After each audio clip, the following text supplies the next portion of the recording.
As atividades mágicas também, elas de alguma forma condicionam acontecimentos futuros, né? A atividade mágica é um negócio muito grave, muito sério. Esses ritos que trabalham com essas energias, eles acabam determinando, vamos dizer, a médio e longo prazo, uma sequência de acontecimentos muito danosos para as pessoas que participam e que vivem isso. Tipo, dentro de leis muito naturais, gente, não existe, segundo pelo menos os espaciais, a maneira como eles entendem a coisa, não se trata uma questão de castigo, punição, isso é certo, isso é errado. Não, absolutamente. É apenas o retorno realmente de uma coisa que você arma. O sexto, essa criatura aqui, nós temos, portanto, o nosso instrutor e aqui é dito chamado o nosso mestre, né? O grande instrutor, normalmente é dito o mestre. Como que essa estrutura funciona? Esse camarada é justamente o que nos intermedia na linha da existência. Então, usando um outro gráfico, nós podemos colocar aqui um ponto, vamos dizer, simbólico, como sendo a origem e o destino de um universo específico, né? No fundo, as criaturas todas saem desse ponto e retornam a ele, né? Esse é o grande ciclo de Brahma, a grande respiração. Nós estamos em algum ponto aqui. Na representação usual dos fenômenos todos da vida, nós costumamos sempre entender que nós somos um ponto que partiu e que vai retornar. Mas, na verdade, nós somos a linha. Pode. Isso aqui é gráfico, né? É uma ideação gráfica apenas para compreender que nós partimos e retornamos, né? E que isso é um fenômeno, na verdade, contínuo. Estamos continuamente partindo e continuamente retornando. Nós não vamos trabalhar esses conceitos aqui. A nossa ideia é chegar a um conceito de apometria e compreender, não a vimanosofia. Isso a gente deixa para o domingo, né? Mas esse ponto aqui, esse nó nessa linha, é onde, na verdade, essa criatura, que é a linha, está projetando a sua consciência. É aqui que ela sente ser e estar. Todos nós estamos aqui, sentimos presentes aqui e agora, estamos inseridos num certo contexto de espaço-tempo, né? Mas nós não somos esse ponto que está na sala. Nós somos uma linha. Na verdade, isso aqui de alguma forma significa todo o nosso passado, como isso aqui significa todo o nosso futuro. E nós vamos, esse nó vai andando nessa linha, né? Como uma grande cobra que engole alguma coisa e essa vítima vai andando aqui por dentro dos seus estômagos, né? Veja, mas a proposta, na verdade, é que a gente pegue a nossa consciência e expanda para trás e também para frente.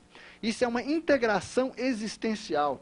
No dia que nós tivermos consciência do ser, não no pontual, mas na linha toda, nós poderemos nos projetar no passado, no futuro, mais ou menos remoto. Isto é, nós deixaremos de ter que nos deslocar e passaremos a nos manifestar. O nós mesmo, isto é, o eu mesmo, transcende, né? Está lá. A gente pode fazer até uma escala, né? E entender. Há uma parte, o eu verdadeiro, né? E existe essa parte que está nos planos da forma, que inclui o corpo físico, as dimensões etéricas, astrais e o mental concreto.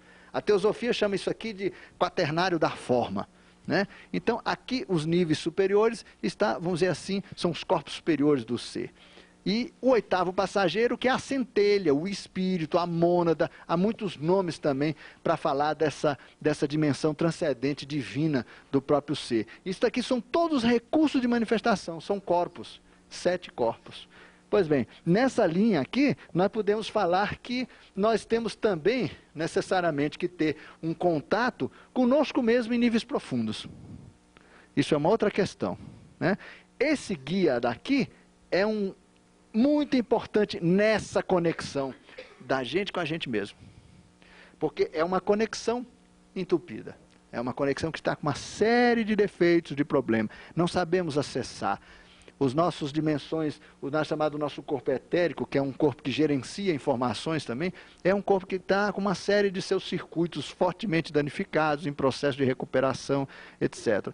Então, essa nossa relação conosco mesmo, em nível profundo, ela hoje é assistida, isto é, ela recebe como auxílio, como é máquina tradutora, ou gerenciadora, administradora, esse camarada aqui, esse guia. Então, essas inteligências aqui são outras inteligências.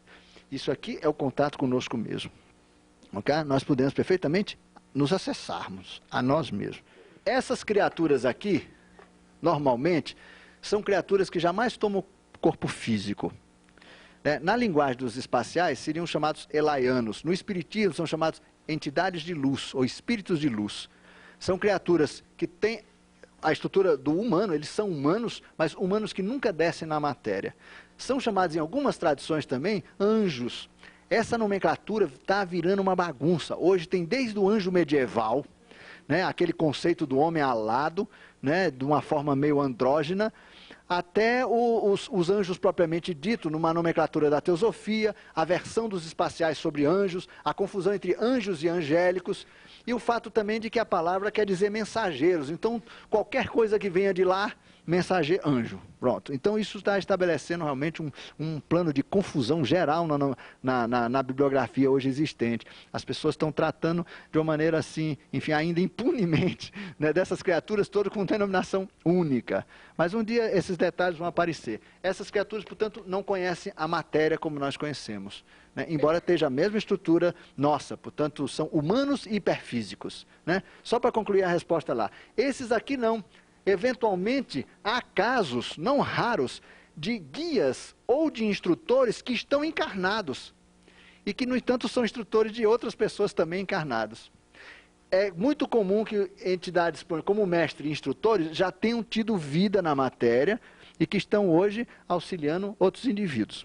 Agora, por favor, gente, não pense que vocês entram no supermercado com 7 camaradas te acompanhando o tempo todo. A coisa não funciona assim. É uma questão de sintonia, de vibração. Por exemplo, quando o seu organismo tem uma demanda de energia, você atrai numa faixa vibratória. Quem assiste esse processo de demanda de energia é essa entidade. Não são pessoas que estão atrás da gente.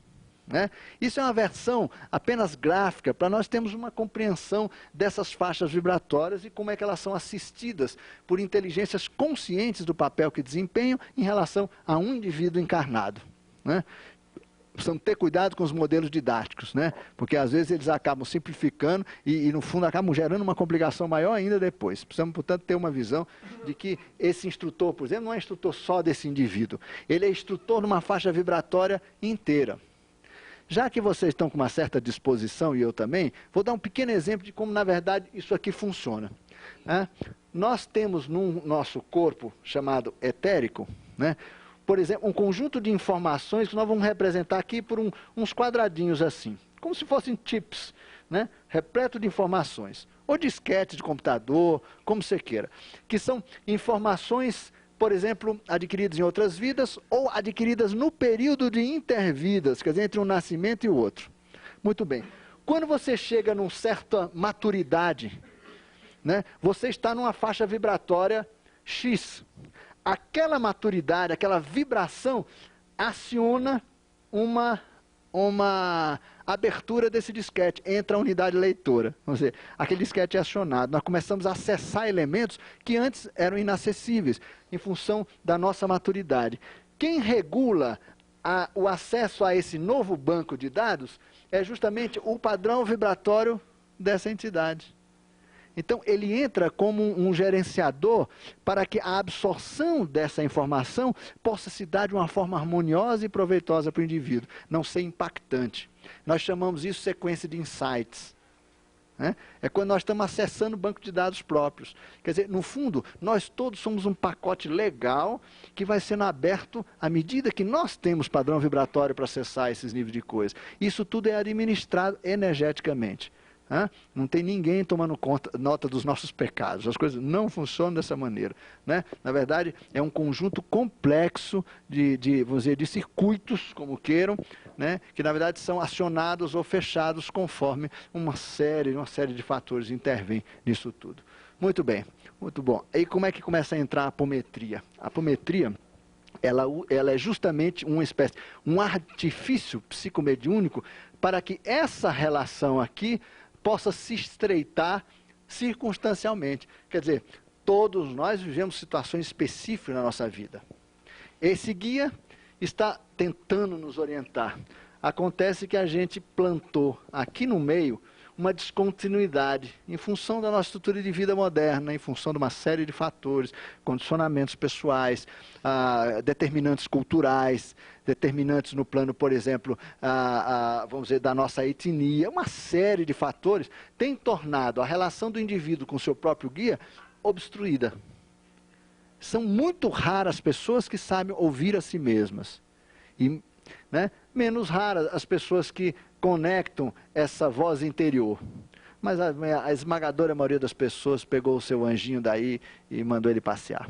A esmagadora maioria, é impressionante. Nós ficamos prisioneiros de estruturas mentais, maquinando o tempo todo os nossos problemas, as nossas questões, etc. E somos incapazes de serenar a mente, tirar tudo aquilo e ouvir lá dentro. Podemos acessar direto nossas dimensões superiores, que sabem perfeitamente como nos conduzir. Nós sabemos nos conduzir, é porque somos teimosos. Ficamos prisioneiros do nível de personalidade, de ego, e não sabemos nos conduzir pela centelha, ou seja, por nós mesmos. Nós somos um impedimento da nossa própria felicidade, nos boicotamos, puxamos nosso tapete, né, o tempo todo. É uma coisa impressionante essa rotina. Né? Muito bem, quem tenta nos tirar um pouco dessa situação é esse 4. Acontece que isso aqui está interrompido, essa conexão está interrompida. Aqui que entra um fenômeno que eu chamaria da gambiarra psicomediúnica. Né? É justamente quando se faz essa conexão aqui. Quer dizer, entra aqui uma entidade auxiliar, né, que é conectada a um outro indivíduo, que é um psíquico, um médium, que trabalha, portanto, auxiliado por uma entidade conectora, fazendo, portanto, uma gambiarra de adaptação. E assim, a pessoa consegue, expondo a sua questão, e quanto mais ela vai fundo na sua questão, mostra autoconhecimento, quando ela chega no padrão vibratório da questão que ela formula, né, ela está liberando registros que estão inacessíveis e que o psíquico sente pela tradução feita por essa entidade. Em vários níveis, emocional, o trabalho mediúnico de modo geral, as inteligências que estão sendo comunicadas ou comunicantes não são entidades que pertencem normalmente ao espectro de energia do indivíduo, mas são terceiras entidades. Então, a apometria entra aqui. Historicamente, essa gambiarra vem sendo feita há bastante tempo. Quem começou a brincar com isso aqui, da maneira séria, foram os franceses, antes mesmo de Kardec. Eles começaram a perceber que, através desses sensitivos, chamados naquela época de espiritistas, né, havia a possibilidade de você reconectar o indivíduo com o seu próprio guia, que na época, inclusive, tinha outros nomes, como, por exemplo, anjo da guarda e coisas do tipo, né? E eles começaram a descobrir também que essas entidades aqui faziam parte de um grupo grande de entidades que tinha essa finalidade. Em algum momento foi criada uma falange de entidades espirituais inteligentes, portanto, de uma dimensão paralela à nossa, que vem assistindo a esses processos. Eles foram chamados de muitos nomes. O mais comum, desde aquela época, numa tradução para o português, é mensageiros de luz. Quer dizer, de luz, quer dizer, de entendimento, de conhecimento. Porque eles começaram a perceber, as pessoas estão perdidas, não conseguem acessar o seu instrutor, o seu guia natural. Então começaram a usar intermediações. Um intermediário lá, que pertence a esses mensageiros de luz. E um intermediário na matéria, o sensitivo que conecta com esse grupo aqui para estabelecer essa ponte. Isso, gente, é que é apometria. E ela apresenta umas coisas muito interessantes. Bom, em primeiro lugar, é bom se dizer, a apometria muito raramente é profética. Quem procura apometria para sacar seus grandes lances do futuro, né, vai ter uma certa decepção, porque não é uma corrente projetiva. Ela raramente toca em questões do passado, do futuro. Há indicações, é verdade, mas é uma corrente com ferramentas incríveis para acessar vidas passadas, porque ela quer que o indivíduo tenha uma compreensão melhor do momento que ele está vivendo. E os momentos que nós vivemos, principalmente aqueles momentos tipo gargalo na vida da gente, é impressionante como elas encontram explicações em fatos passados. Há situações em que o indivíduo está vivendo aqui hoje, presentemente, com um grupo de pessoas diante do mesmo pepino, ou do abacaxi, se vocês preferirem, depende o vegetariano aí, pepino ou abacaxi não faz, a mesma situação, o mesmo quadro circunstanciado. Se você vê no passado, gente, a única coisa que muda é que a casa hoje é mais moderna do que a antiga, no lugar do carro tem uma carruagem parada, as roupas eram diferentes, mas as circunstâncias são impressionantemente iguais. A pessoa está exatamente na mesma situação, com as mesmas pessoas, um cenário que não muda muito, só que está diante de mais uma oportunidade para decidir, para frente ou para trás. E o que é mais incrível, a quantidade de pessoas que se repetem na decisão errada também é notável. Repetimos a mesma decisão equivocada de antes. E dentro da minha experiência, eu já tenho uma excelente coleção de casos de apometria, é incrível como as pessoas se repetem, como nos repetimos. E estamos, de alguma forma, determinando na próxima vida o mesmo quadro. Imagina, com as mesmas pessoas, as mesmas circunstâncias, o mesmo problema. E a gente fala, tchan, tchan, tchan, tchan, aí decide do mesmo jeito. Quer dizer, a apometria, veja, a apometria, ela tem, por mérito desse agrupamento espiritual, a facilidade de acessar vidas passadas para fazer com que o indivíduo, aqui e agora, tome decisões que libertem de suas estruturas kármicas. Auxilia nesse sentido. Veja, vela como instrumento místico, né? Dos rituais místicos, todo mundo imagina que é só simbólica. Uma vela acesa, na verdade, é uma pequena máquina. Quem tem a experiência de sair do corpo, experimentem ver, por exemplo, um copo d'água ou uma vela acesa fora do corpo. Vocês vão ver um negócio extraordinário. A vela, ela ordena campos energéticos de uma maneira extraordinária. Um copo visto do outro lado é luz, forma halos, forma inclusive desenhos muito interessantes conforme a energia que está na água. Portanto, isso são aparelhos muito simples. Quando utilizados, dominando a ciência da utilização desses aparelhos muito simples, você consegue auxílio realmente, na medida que você aciona estruturas de assistência espiritual. Então, o que significa, por exemplo, um ritual de ancoragem de um anjo? O que quer dizer isso? Quando você, através de instrumentos místicos, como incenso, certos tipos de rituais, você está, no fundo, fazendo isso daqui. Você está solicitando uma reaproximação, por exemplo, para a cura. Você está acionando esse indivíduo e esse indivíduo aqui. Essas ligações, normalmente, em nossos casos, todos mais ou menos obstruídas. Né? Principalmente porque nosso relógio biológico não é atendido, a gente segue o relógio cultural, né? Então temos que fazer coisas para as quais não temos a mínima interesse e disposição justamente na hora errada, né? A nossa vida é muito assim, nós funcionamos com o relógio. Então existem muitas disfunções nessa conexão aqui. Mesmo nisso daqui, quando pedimos sorte, o que estamos pedindo? Coincidência. Quando queremos coisas novas na nossa vida, o que nós estamos esperando? Fatos novos. Isso tudo é conexão com esse daqui. Esse sujeito pode estar com uma agenda de encontro e desencontro que não tem quantidade de pneu furado que possa resolver. Ou seja, ele está em ruas para atravessar, né? Ou loja para você entrar e dar de cara com alguém. Quer dizer, existe uma série de coisas que deveriam já ter acontecido na sua vida, mas suas conexões com esses planos de gerência estão defeituosas. Você entra com certos rituais, desde o nível de consciência, é muito importante. Muito importante. Você, de alguma forma, está estabelecendo, ou está, vamos dizer assim, melhorando, vamos dizer, a sua conexão com essa estrutura que está aqui. Né? Agora, se você tem uma visão puramente mística da coisa, aí você vai depender de outras entidades para o processo de interpretação. Quando você tem consciência de que o ritual é, na verdade, uma estrutura essencialmente de natureza tecnológica, ainda que de uma tecnologia muito evoluída, você pode abandonar a vela, essas coisas todas, e partir para uma reconexão consigo mesmo. Você pode estabelecer essa ponte sem necessidade do ritual externo. Né? Senão, tudo vira religião, gente, no sentido de que um conjunto de coisas que nós fazemos simplesmente para obter efeitos nos quais a gente, no fundo, também não acredita. Né? Eu acho que nós precisamos ter muito cuidado com isso. Tudo depende de consciência do que estamos fazendo efetivamente. A meditação, o que é mais incrível na meditação, é porque ela realiza essa conexão interna. Ela, portanto, no fundo, aciona todo o sistema e, mais do que isso, liberta o indivíduo dessa estrutura aqui. levando o indivíduo para essa estrutura aqui, cada vez mais. Isto é, as pessoas que tendem a meditar com disciplina, elas vão lentamente saindo da programação especial da Terra e entrando numa programação de natureza muito mais ampla, vamos dizer, cósmica, que não é afetado pela circunstância terrestre específica. A meditação é libertação. É quando o indivíduo começa a aprender a andar sozinho. Aí ele pode guiar-se pelo seu próprio coração, dizer assim, o coração com C maiúsculo, né? Aí ele vai sozinho, né? Vai sozinho.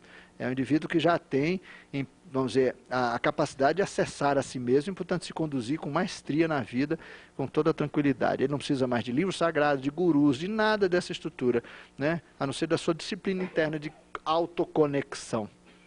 É uma disciplina maravilhosa, é uma das ferramentas que a humanidade dispõe, que infelizmente ainda muito pouco usadas, né? Mas existem muitos tipos de meditação também, é importante que a gente não fique prisioneiro apenas das estruturas de meditação clássicas orientais. Existem outros tipos também, muito adaptadas ao Ocidente, e que, portanto, temos que aprender a cultivar também. Ah, sim, puxa vida, né? Olha, uma mãe quando amamenta, ele está falando, sim. Sim, o estado, a mãe gestante também, é incrível o processo de internalização que a mulher que está carregando um bebê vive, né? Essas questões todas são, aliás, cada vez mais vitais para a humanidade. A gente entra no gigantesco capítulo do resgate do feminino no homem e na mulher. É uma espécie de um estado muito especial. É como o homem no estado criativo, na pintura, na música, né? São estados especiais que os parapsicólogos, pesquisadores da área mental, por exemplo, chamam de estado alfa e outras coisas assim. Mas, na verdade, é um estado de manifestação do eu superior no plano da matéria. Quer dizer, é quando essa conexão apresenta uma fluidez, uma transparência, né? Quando ela está realmente cumprindo a sua função de eixo vertical, de estruturação do ser. Pois bem, gente, a apometria dos franceses era uma coisa feita, portanto, meio na calada da noite, as coisas eram meio complicadas ainda naquele tempo, os espiritistas eram pessoas bastante requisitadas e normalmente apresentavam também faculdades paralelas do tipo psicometria, nós podemos dizer mais ou menos o que é. Outros espiritistas também trabalhavam com os chamados efeitos físicos.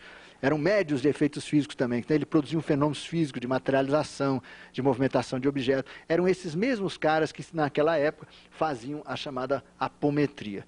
Isso foi se modernizando. Na época se construía o mapa apométrico, era um negócio complicado, porque entidades, durante a consulta apométrica, nós vamos ver aqui, faz-se um diagrama. Esse diagrama é uma maneira de fazer com que o plano hiperfísico, por sensibilidade, né, possa captar as informações que estão sendo plotadas no diagrama, né?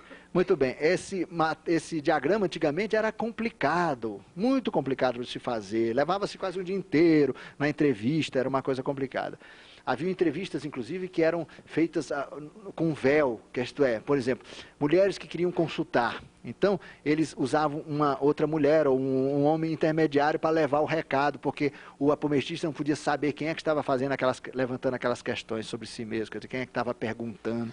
Envolvia, por exemplo, pessoas que não podiam aparecer publicamente, que queriam fazer uma consulta. Então, era uma coisa meio misteriosa, um negócio assim meio feito meio por baixo dos panos. Hoje não, a apometria hoje começou a acontecer muito no mundo e agora, nessa década, é um fenômeno interessante. O mundo inteiro desperta para vidas passadas. Terapia de vidas passadas hoje virou moda no mundo inteiro. O que está acontecendo?